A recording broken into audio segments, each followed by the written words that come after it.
Hello दोस्तों, स्वागत है आपका हमारे चैनल द स्पेशल गुरुजी में। मैं सुशील शर्मा और आपका स्वागत करता हूं आज की इस स्पेशल एजुकेशन की वीडियो में। इस वीडियो में आज आपसे चर्चा करने वाला हूं मैं आपके diploma in special education DEd के आपके इम्पोर्टेंट टॉपिक आपके सर्व शिक्षा अभियान एसएसए के बारे में। इस वीडियो में मैं चर्चा करने वाला हूं आपसे। साथ ही इस वीडियो में सर्व शिक्षा अभियान के संबंधित सभी पॉइंट आपको इस वीडियो में क्लियर हो जाएंगे आपके। तो कौन कौन से पॉइंट में चर्चा करने वाला हूं इस वीडियो में, तो सर्व शिक्षा अभियान के उद्देश्य कौन कौन से हैं, इसकी शुरुआत कब की गई, सर्व शिक्षा अभियान के प्रमुख घटक कौन कौन से हैं, साथ ही सर्व शिक्षा अभियान के मुख्य कार्य क्या क्या हैं, तो इन सभी पॉइंटों से संबंधित आपको जानकारी इस वीडियो में मिलने वाली है।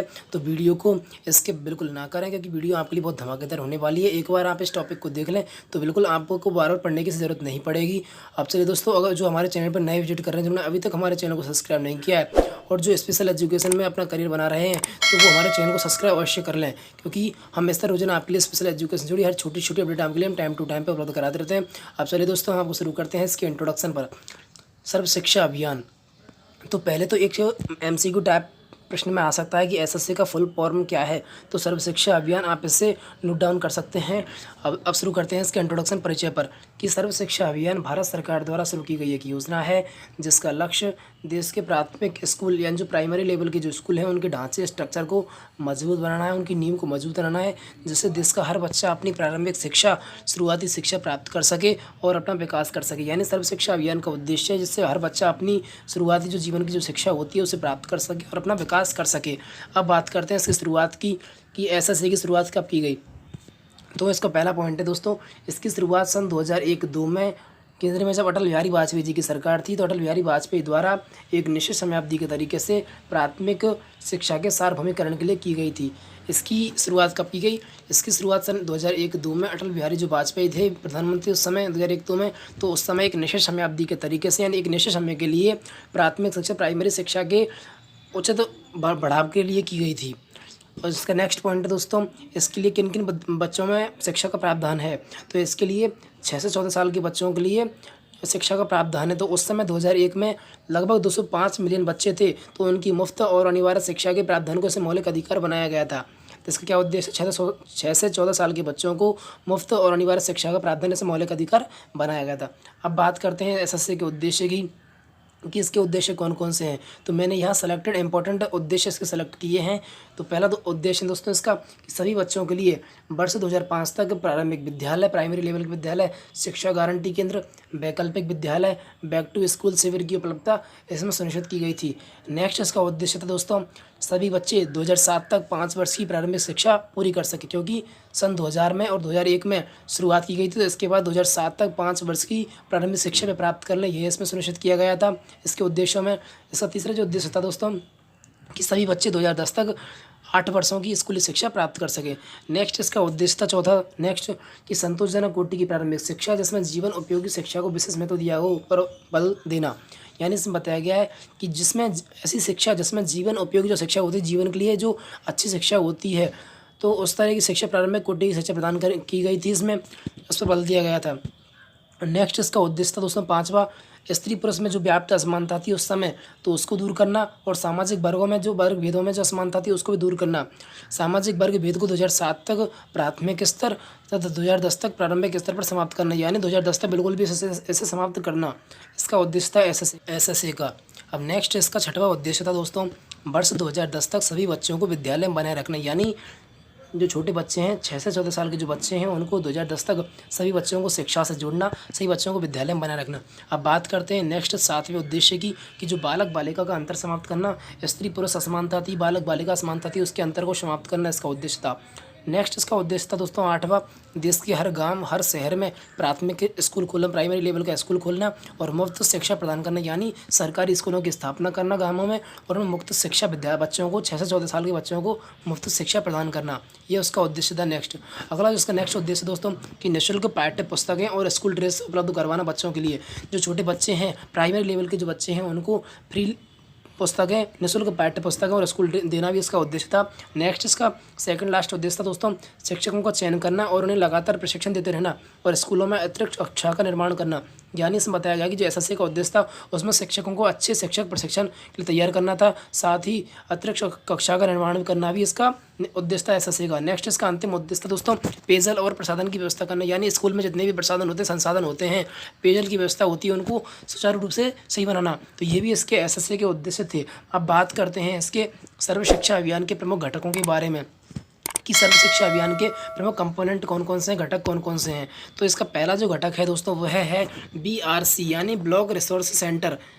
तो ये बीआरसी क्या होता है दोस्तों, आप देख सकते हैं यहाँ से जो बीआरसी होता है ब्लॉक रिसोर्स सेंटर, तो यहाँ से प्राथमिक स्कूलों के लिए पाठ्य पुस्तकें वितरित की जाती हैं। जो प्राइमरी लेवल के जो स्कूल होते हैं उनके लिए पुस्तकें वितरित की जाती है। इसके साथ ही ड्रेस, जूते और दूसरी वस्तुएं वितरित की जाती हैं। प्रशासनिक कार्यों को संपन्न किया जाता है, यानी ये गवर्नमेंटल कार्य होता है। यहाँ से प्राथमिक जो स्कूल है उनके लिए पुस्तकें, साथ ही ड्रेस, जूता, कपड़ा आदि वितरित किए जाते हैं और दूसरे वस्तुएं भी यहाँ से फल फ्रूट वितरित की जाती हैं।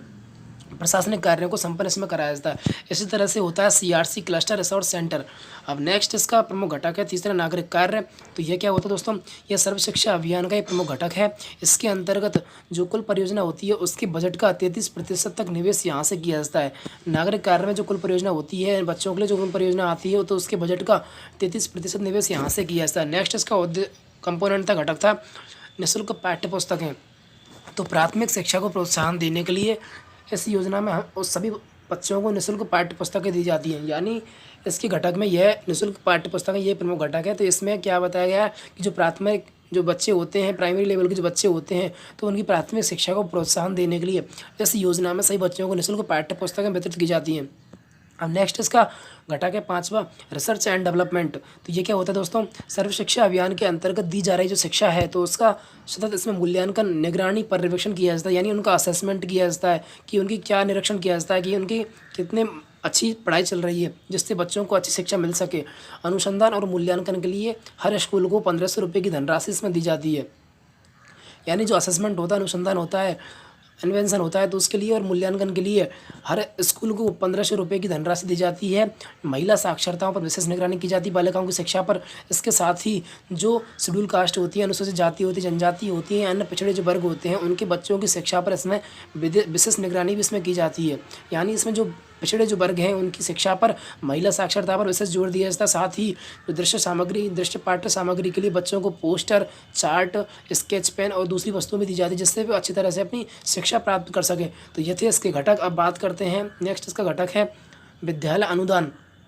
दोस्तों इसमें क्या होता है, इस परियोजना के लिए प्रत्येक स्कूल को 2000 रुपये का अनुदान दिया जाता है विद्यालय अनुदान में, जिससे पुस्तकालय, स्कूल का सौंदर्यीकरण, मरम्मत का कार्य, फर्नीचर, संगीत वाद्य यंत्र और दूसरे खर्चों पर धनराशि इसमें खर्च की जाती है। तो सर्व शिक्षा अभियान का नेक्स्ट जो विद्यालय अनुदान इसका घटक है उसमें क्या बताया गया है कि इस परियोजना के लिए प्रत्येक स्कूल को 2000 रुपये का अनुदान दिया जाता है, जिससे पुस्तकालय होते, लाइब्रेरी, स्कूल का रखरखाव, सौंदर्यीकरण, मरम्मत कार्य, कोई वस्तु खराब हो जाए तो उसे सही कराना, फर्नीचर वगैरह, संगीत वाद्य यंत्र और दूसरे खर्चों पर धनराशि इसमें प्रदान की जाती है।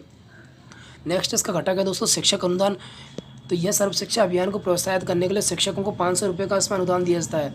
यानी इस तरह विद्यालय अनुदान की तरह ही इसमें शिक्षक अनुदान भी होता है। तो उसके लिए सर्व शिक्षा अभियान को प्रोत्साहित करने के लिए शिक्षकों को भी 500 रुपये का इसमें अनुदान दिया जाता है। सन 2007-8 में लगभग 5,47,590 से अधिक शिक्षकों को अनुदान दिया गया था। ये नेक्स्ट इसका घटक है दोस्तों शिक्षक प्रशिक्षण। तो सर्व शिक्षा अभियान को सफलतापूर्वक लागू करने के लिए शिक्षकों को प्रशिक्षित करना बहुत ही आवश्यक चीज़ है। तो इसलिए नए पाठ्यक्रमों के साथ शिक्षकों को प्रशिक्षण देना, परीक्षा सुधार करवाना, ग्रेडिंग प्रणाली, विशेष ध्यान योग्य बच्चों के लिए समावेशी शिक्षा का प्रशिक्षण भी दिया जाता है। यानी इसमें बताया गया है कि एसएससी के अंतर्गत ये एक महत्वपूर्ण घटक है। तो इसमें शिक्षकों को शिक्षक प्रशिक्षण अच्छी तरह से दिया जाता है। उन्हें नए जब पाठ्यक्रम चेंज होता है तो उन्हें नए पाठ्यक्रमों के साथ उन्हें प्रशिक्षण तैयार करवाया जाता है, नए प्रशिक्षण दिया जाता है। ग्रेडिंग प्रणाली, परीक्षा सुधार भी किया जाता है। और जो स्पेशल नीड्स जो बच्चे होते हैं तो उनके लिए इंक्लूसिव समावेशी शिक्षा का प्रशिक्षण भी इसमें दिया जाता है। तो ये थे इसके घटक महत्वपूर्ण। अब बात करते हैं हमारे सोशल मीडिया हैंडल्स की।